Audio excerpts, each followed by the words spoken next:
there are times when I'm pretty sure the universe is trying to get my attention to kind of tap me on the shoulder and say, hey, baby, have you straightened up yet? Or have you learned a thing or two anytime recently? And so I know that in order to get back on the straight and narrow, I need to either learn a thing or two new, or I need to remember a thing or two that I've learned in the past. Either way works. I just need to find my way back on the straight and narrow.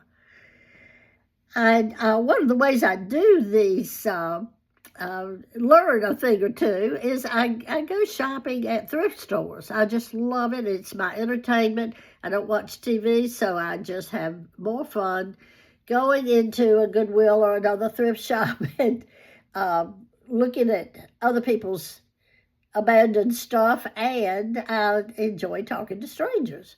So one day, several years ago, it was probably less than a week before Christmas, I went to the Goodwill store on University Parkway, which is one of the largest, if not the largest, here in Winston-Salem. And apparently a furniture store had donated dining room chairs to Goodwill. And the store was very crowded with them. I expect there were at least 24 chairs, maybe more than that. And as I walked through the home goods section, or whatever we call it at Goodwill, I noticed a man sitting in one of the chairs. And he had on a red flannel jacket, or perhaps just a heavy shirt.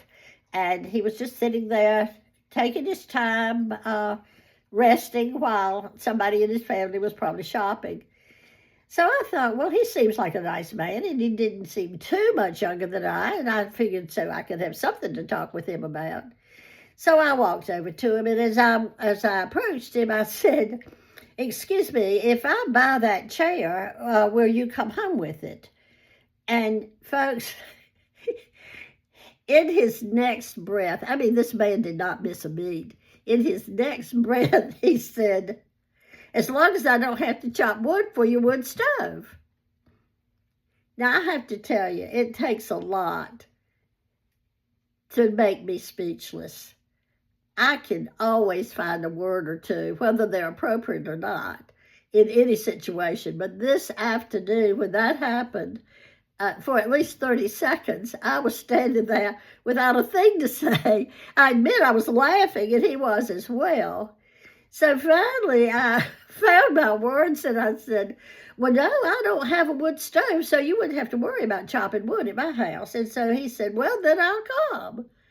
And we both started laughing, and we talked for a while. And at one point, he said, you know, I believe that we would have as good a chance at having a healthy relationship as some of those people who take years to make up their minds.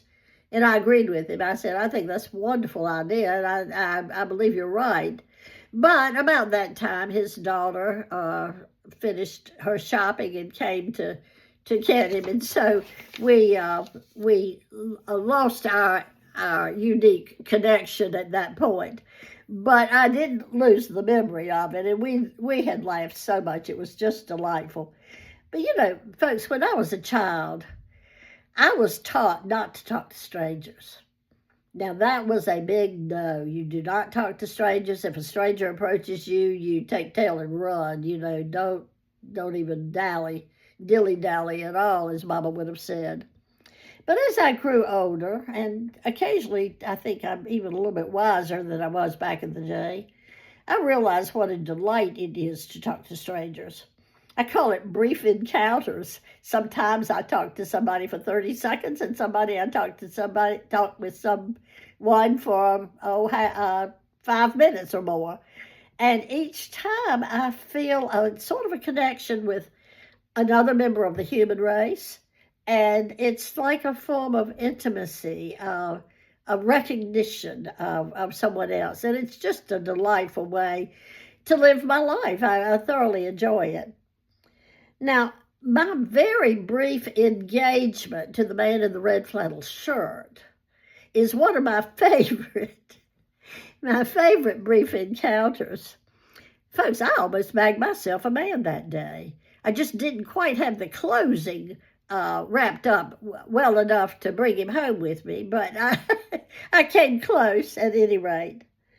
And I did bag, as I say, a good laugh and a good memory. And I think that's worth a thing or two that I'm glad I've learned. Thank you.